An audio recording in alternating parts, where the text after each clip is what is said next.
Audio पुराण के सौजन्य से आप सुन रहे हैं श्रीमद् भागवत महापुराण महात्म्य 5वां अध्याय धुंधुकारी को प्रेत योनि की प्राप्ति और उससे उद्धार भाग 4।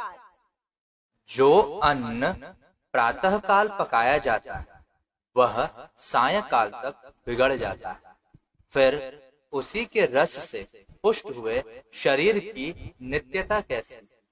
इस लोक में सप्ताह श्रवण करने से भगवान की शीघ्र ही प्राप्ति हो सकती है।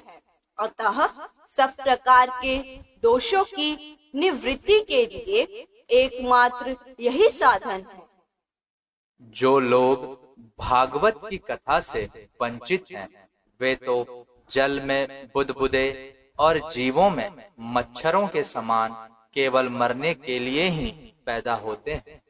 भला जिसके प्रभाव से जड़ और सूखे हुए बांस की गांठें फट सकती हैं, उस भागवत कथा का श्रवण करने से चित्त की गांठों का खुल जाना कौन सी बड़ी बात है। सप्ताह श्रवण करने से मनुष्य के हृदय की गांठ खुल जाती है, उसके समस्त संशय छिन्न भिन्न हो जाते हैं और सारे कर्म क्षीण हो जाते हैं।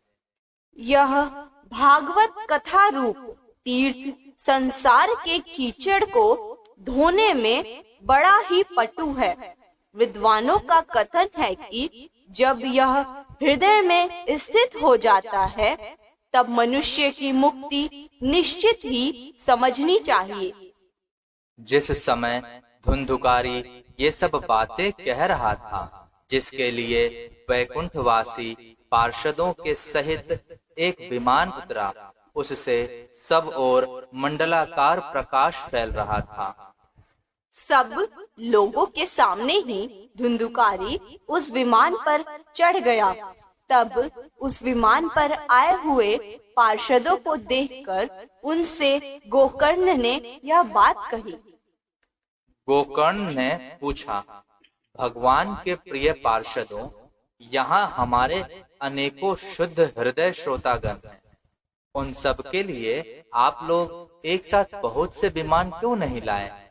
हम देखते हैं कि यहाँ सभी ने समान रूप से कथा सुनी है, फिर फल में इस प्रकार का भेद क्यों हुआ, यह बताइए।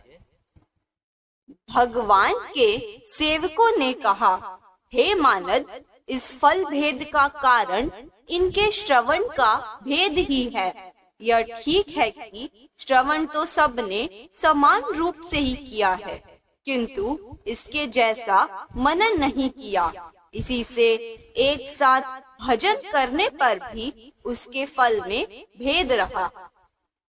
इस प्रेत ने 7 दिनों तक निराहार रहकर श्रवण किया था तथा सुने हुए विषय का स्थिर चित्त से यह खूब मनन निधिध्यासन भी करता रहता था। जो ज्ञान दृढ़ नहीं होता वह व्यर्थ हो जाता है। इसी प्रकार ध्यान न देने से, श्रवण का संदेह से, मंत्र का और चित्त के इधर उधर भटकते रहने से जप का भी कोई फल नहीं होता। वैष्णवहीन देश अपात्र को कराया हुआ श्राद्ध का भोजन, अश्रोत्रिय को दिया हुआ दान एवं आचारहीन कुल, इन सब का नाश हो जाता है।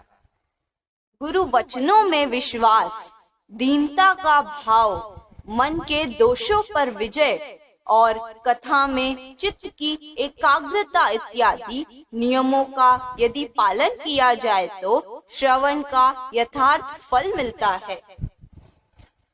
यदि ये श्रोता फिर से श्रीमद् भागवत की कथा सुने तो निश्चय ही सबको वैकुंठ की प्राप्ति होगी।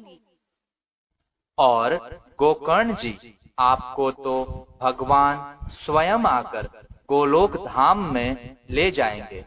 यों कहकर वे सब पार्षद हरि कीर्तन करते हुए वैकुंठ लोक को चले गए। शेष अगले भाग में। धन्यवाद।